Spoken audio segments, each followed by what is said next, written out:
Guidance पाहूया. सध्या तुम्ही एखाद्या सिच्युएशनमध्ये एक्सपॅन्शन किंवा प्रोग्रेस संबंधी विचार करताय. कदाचित तुमचं करिअर असेल, लॉंग डिस्टन्स ट्रॅव्हल असू शकतं, हायर एज्युकेशन असेल किंवा एखादं इमोशनल प्रपोजल असेल.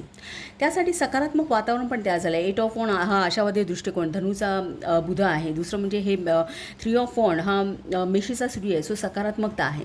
सो वातावरण खूप चांगलं आहे त्याच्यासाठी. पण bottom of the day night of sports सांगतंय की तुमच्या मनामध्ये विचारांचा खूप गोंधळ आहे, खूप द्वंद्व चालू आहे. एखाद्या कॉन्फ्लिक्ट सिच्युएशन कदाचित तुम्ही रिसेंटली बाहेर आला असाल, मूव ऑन करताय, पण तुम्ही तुमच्या काही पास्ट ॲक्शन्स आहेत किंवा काहीतरी प्रोसेस तुम्ही पूर्वी फॉलो केलेली आहे ज्याच्यावरती तुम्ही पुन्हा पुन्हा विचार करताय आणि त्याचं ओझं वाहत आहे.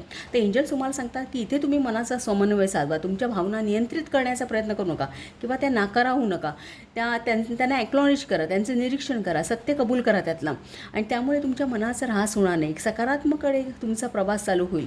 सद्य परिस्थितीवरती वेगळ्या दृष्टिकोनातून बघण्याची दृष्टी तुम्हाला प्राप्त होईल. कदाचित एखादी नवीन कल्पना सुचेल, एक प्लेफुलनेस विचारांमध्ये.